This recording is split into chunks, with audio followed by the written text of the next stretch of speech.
Thanks very much, Bryce, and thank you, Fiona, for the welcome as well. I'd too like to acknowledge the traditional owners of the land on which we meet today.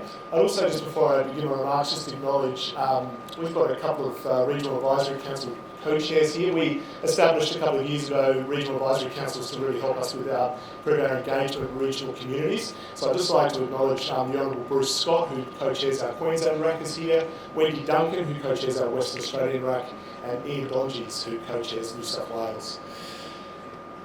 So strong partnerships are essential for effective leadership in any sector, especially in agriculture where complex knowledge, experience, technologies must align to make things work. For Australian farmers to do well in competitive global environments, they need leaders who can help them bring all of these things together. So Telstra's strategic partnership with the National Farmers Federation is exactly that kind of arrangement and that type of relationship. It's designed to help understand and unlock the digital opportunities for Australian farmers, support thought leadership and build advocacy on behalf of regional Australia.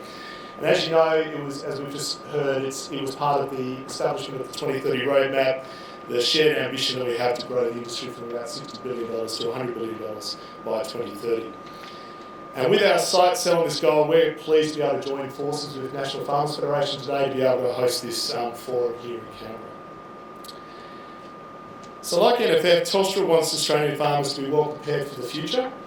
Nationally, our mobile footprint covers 2.5 million square kilometres and 99.5% of the Australian population. It's vastly more than any other mobile network in Australia. But even so, it does exclude about 0.5% of the population and a large area of agricultural land, where connectivity is essential for technology, innovation and automation needed for growth. Delivering coverage to these areas is a challenge, but Telstra is leading the way and will continue to try and address that challenge. About $3 billion of the $8 billion we spent on our mobile network over the last 5 years, that was up until June 2019, has been directed to regional areas. And for example, we've invested about $250 million into the federal government's mobile black spot program since it began in 2015. We're now on track to deliver over 700 black spot sites, more than 75% of the sites funded through the program. And it represents an additional 185,000 square kilometres of new coverage to Australian communities. We believe equivalent co-funding should be extended to new technologies in other areas such as satellite small cells, backhaul capacity, and mobile boosters to increase existing coverage for agribusiness in regional and remote areas. The NFF and Telstra have always been at the forefront of Australian agriculture. We know it has long been one of the more innovative and efficient industries, highly technical and sophisticated. We know that agribusinesses are, where possible, early adopters, what we once called the pioneers. Telstra is committed to making sure Australian farmers have access to the technology they need to continue this tradition and to keep looking towards the horizon of what is to come. So at Telstra, we're technology optimists, as you would expect. It's why we're leading the way in Australia with the rollout of 5G to open the door for customers to leverage all kinds of benefits related to the Internet of Things. Today, we can connect around 10,000 devices in one cell coverage with the 4G network. With 5G, that will increase to 1 million. That is important because we're seeing an explosion in the number of connected things, generating data about almost everything imaginable.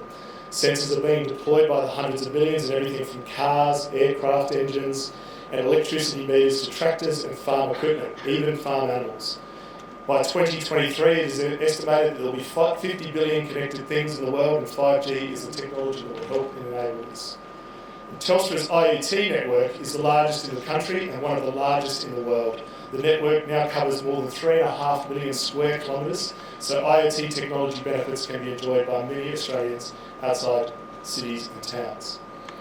For irrigators, it means the chance to help improve water quality measurement.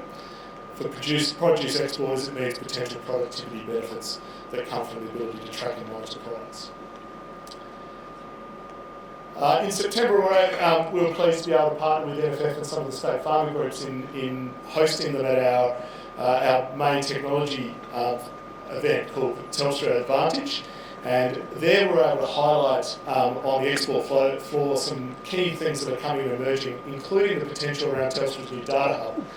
This is the first of its kind. The Telstra Data Hub is a cloud platform developed in conjunction with Microsoft Azure that lets businesses securely share, view and exchange data to boost productivity. Especially exciting for farmers is that Telstra Data Hub test cases are focused on areas essential for them: agribusiness, water management and connected supply chains. And by concentrating on these areas, the Telstra Data Hub intends to lay foundations for Australia to rapidly digitise its economy. Just as I wind up, the other thing I just wanted to make reference to as well was our announcement last week of the future around our 3G network. Many of you would have seen that announcement. So as we grow our mobile network around Australia and upgrade it to the latest technology, we occasionally come to a point where it's necessary to say goodbye to the older technology. Telstra's 3G technology, which you might have also known as NextG, was first switched on in 2006 and was heralded at the time as one of the most reliable services, increased speeds and coverage, and what it enabled for customers and businesses on the go. But as the network technology advances, we can use our network to deliver better experiences and meet the changing ways that we use mobile data. So as we've done with previous generations of mobile technology, we've announced that by mid-2024 we will close the existing 3G network. And we're going to give customers more than 4 years to be able to plan and prepare for that change. Between now and then, we'll be upgrading and expanding our 4G coverage so that it's materially equivalent to what we currently have with our 3G footprint. Most customers will generally notice an improvement in speed when using a compatible device, in many cases a substantial one. We're working to assess our product range and all the current areas that 3G only coverage currently exists, and to give everybody the best possible experience on 4G and 5G. And this will be part of our commitment to deliver the best possible outcome or network for regional Australia. So in conclusion, we're pleased to be partnering with NFF today and holding this Leaders Forum here in Canberra. The roadmap outlines important targets that we can all work together to achieve the growth of the agriculture sector. We're optimistic that today's discussions will be an important step in continuing to deliver on the pillars identified in that roadmap that we launched just over 12 months ago.